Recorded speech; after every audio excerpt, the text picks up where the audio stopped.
ನೀನು ಅದನ್ನು ತುಂಬ ಚೆನ್ನಾಗಿ ಮಾಡಿದ್ಯಾ, ಏನಕ್ಕೆ ಇದನ್ನ ಎಲ್ಲ ನೀನು ತಲೆಗೆ ಹಚ್ಕೋತೀಯ ಅಂತ ನನಗೆ ಒಂದು ಗುಡ್ ಮೆಂಟರ್ ಥರ. ಆಮೇಲೆ ಅದಕ್ಕಿಂತ ಮುಂಚೆ ನಾನು ಸುದೀಪ್ ಅವ್ರನ್ನ ಮೀಟೂ ಆಗಿಲ್ಲ, ಅವ್ರನ್ನ ಪರ್ಸ್ನಲ್ ಒಂದೇ ಇಂಡಸ್ಟ್ರಿಯಾಗ ನಮ್ಮ ಒಂದೇ ಇಂಡಸ್ಟ್ರಿ ಅವ್ರು ಆಗಿನೂ ನಾವು ಮೀಟೇ ಆಗಿಲ್ಲ.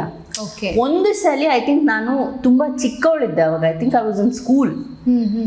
ನಮ್ಮ ಆರ್ ಟಿ ನಗರಲ್ಲಿ ಮನೆ ಇತ್ತು ಅವಾಗ. ಸೊ ಅವಾಗ ಅವ್ರಿಗೇನೋ ತೊಂದರೆ ಆಗಿತ್ತು ನಮ್ಮ ಒಬ್ರು ವೆರಿ ಬಿಗ್ ಹೀರೋಯಿನ್ ಜೊತೆ ಇಂಡಸ್ಟ್ರಿ. ನಾನು ಯಾರಂತ ಹೇಳಕ್ ಇಷ್ಟಪಡಲ್ಲ, ಎಲ್ರಿಗೂ ಗೊತ್ತಿರುತ್ತೆ ಅದು ಯಾರಂತ. ಸೊ ಆ ವಿಷಯವಾಗಿ ನಮ್ಮ ತಂದೆ ಹತ್ರ ಮಾತಾಡಕ್ ನಮ್ಮ ಮನೆಗೆ ಬಂದಿದ್ರು.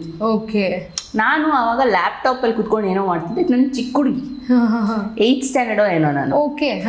ಆವಾಗ ನಾನು ಸಡನ್ ಆಗಿ ಇವ್ರೇನ್ ಸುದೀಪ್ ಮನೆಗೆ ಬರ್ತಾ ಇದಾರೆ ಅಂತ ಅನ್ಕೋಬಿಟ್ಟೆ. ಆಸ್ ಅ ಚಿಕ್ಕ ಹುಡುಗಿ ನಾನು, ಆಯ್ತಾ, ಅಂದ್ರೆ ನಾನು ಲ್ಯಾಪ್ಟಾಪ್ ಅಲ್ಲಿ ಮಾಡ್ತಿದ್ದವ್ರು ನಮ್ಮ ಅಪ್ಪ ಸುದೀಪ್ ಅವ್ರ ಜೊತೆ ಬರ್ತಾ ಇದಾರೆ ಒಳಗೆ.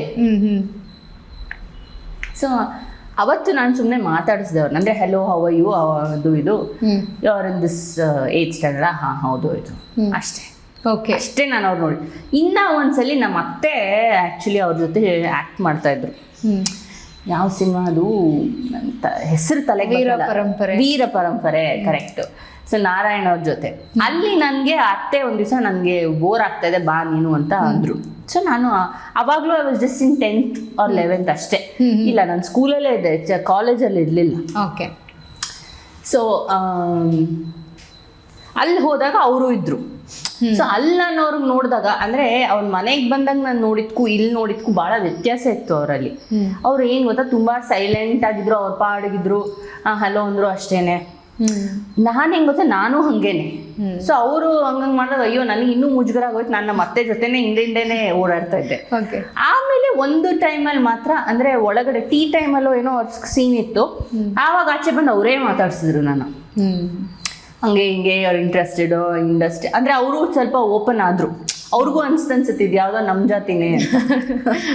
ಸೊ ಅವಾಗೆಲ್ಲ ಮಾತಾಡಿ ನಾವು ವಿ ಸ್ಪೋಕನ್.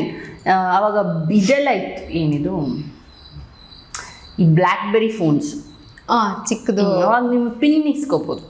ಸೊ ಅಟ್ಲೀಸ್ಟ್ ಅವ್ರು ಅಷ್ಟು ಮಾತಾಡಿದ್ರಲ್ಲ ಅಂತ ನಾನೇ ಅವ್ರಿಗೆ ನಿಮ್ಮ ಪಿನ್ ಸಿಗ್ಬೋದಾ ಅಂತ, ಅಯ್ಯೋ ತಗೋ ಅಂತ ಪಿನ್ ಎಲ್ಲ ಶೇರ್ ಮಾಡಿದ್ರು ಅಷ್ಟೇ. ಆ ಪಿನ್ ತೊಗೊಂಡಿದ್ದಷ್ಟೇ, ನಾವು ಯಾವತ್ತೂ ಮಾತಾಡೇ ಇಲ್ಲ ಅದಾದ್ಮೇಲೆ. ಅಂದರೆ ಆ ಸ್ಟೇಟಸ್ ಎಲ್ಲ ನೋಡ್ತಾ ಇದ್ವಿ ಅಷ್ಟೇ. ಅದಾದ್ಮೇಲೆ ನಾನು ಅವ್ರನ್ನ ಆಕ್ಚುಲಿ ಮೀಟ್ ಮಾಡಿದ್ದೆ ಬಿಗ್ ಬಾಸ್ ಮನೆಯಲ್ಲಿ. ಸೊ ನಮಗೆ ಒಂದು ಚಿಕ್ಕ ಈ ಥರ ಇದಾಗಿದೆ ಹೊರತು ಯಾವತ್ತೂ ಇನ್ನೊಂದ್ಸಲಿ ಆಕ್ಚುಲಿ ಮೀಟ್ ಆಗಿದ್ರು. ಇದು ನನಗೆ ಸಡನ್ ಆಗಿ ನೆನಪಾಯ್ತು ಈಗ. ಅಂದರೆ ಇದು ಯಾವತ್ತೂ ನಾವು ಪರ್ಸ್ನಲ್ ಆಗಿ ಗೊತ್ತಾಗಿ ಮೀಟ್ ಆಗಿರೋ ಅಂಥದ್ದಲ್ಲ, ಆಕಸ್ಮಿಕವಾಗಿ ಆಗಿರೋ ಅಂಥ ವಿಷಯಗಳು. ಸೊ ನಾನು ರಗಳೆ ವಿತ್ ರಿಷಿಕಾ ಮಾಡ್ತಾ ಇದ್ದೆ. ಹೌದು, ಆವಾಗ ನಮಗೆ ಒಂದು ಕಾಮನ್ ಫ್ರೆಂಡ್ ಇದ್ದಾರೆ, ಅಂದರೆ ಪಮ್ಮಿ ಅಂತ. ನಮ್ಮ ಇವರು ಪ್ರವೀಣ್ ಕೊಲ್ಲಾ ಪ್ರವೀಣ್ ಅಂತ ಅವ್ರ ಹೆಸರು. ಸೊ ಅವರು ನನಗೆ ಇನ್ನೊಂದು ನನ್ನ ಫ್ರೆಂಡ್ ಇದ್ದಾಳೆ, ನಾನು ಅವಳು ಅವ್ರಿಗೆ ಕಾಮನ್ ಫ್ರೆಂಡ್ಸು, ಹಂಗಿಂದ ಗೊತ್ತಾಗಿದ್ದಿತ್ತು. ಸೊ ಅವ್ರದ್ದು ಬರ್ಡೇ ಇತ್ತು. ಸೊ ಅದಕ್ಕೋಸ್ಕರ ಒಂದೆಲ್ಲೋ ಕರೆದಿದ್ರು ನಮ್ಮನ್ನ. ಸೊ ನಾನು ಅಲ್ಲಿಗೆ ಹೋಗಿ ಅವರಿಗೆ ಸ್ವಲ್ಪ ಹಾವಳಿ ಕೊಡ್ತಾ ಇದ್ದೆ. ಅವ್ರಿಗೆ ಹಂಗೆ ನಾವು ಹೋದ್ರೆ ಸ್ವಲ್ಪ ಗೇಲಿ ಮಾಡ್ತೀವಿ. ಗೇಲಿ ಮಾಡ್ತಾ ಕೂತಿದ್ದಾಗ ಸಡನ್ ಆಗಿ ಇವರು ಬಂದರು, ಸುದೀಪ್ ಅವರು ಬಂದರು, ಅವ್ರ ಫ್ಯಾಮಿಲಿ ಎಲ್ಲರೂ ಬಂದರು.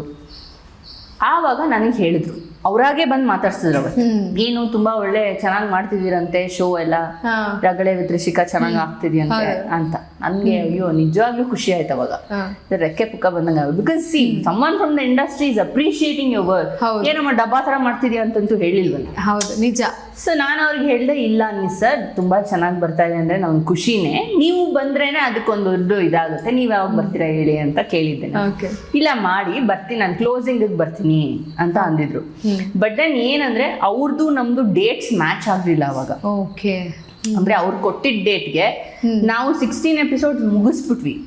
ಸೊ ಇನ್ನ 4-5 ವಾರ ಚಾನಲ್ ಹಿಡ್ಕೊಂಡು ಕುತ್ಕೊಳಕ್ ಆಗ್ಲಿಲ್ಲ, because the set has to move ಅಲ್ವಾ. ಸೊ ಅದನ್ನ ನಾವು ನೆಕ್ಸ್ಟ್ ಸೀಸನ್ಗೆ ಅಂತ ಹಾಕ್ಬಿಟ್ಟು ಮುಂದಕ್ಕೆ ಹೋದ್ವಿ. We couldn't do it. But next season ಇನ್ನೂ ಬರ್ತಾ ಇದೆ.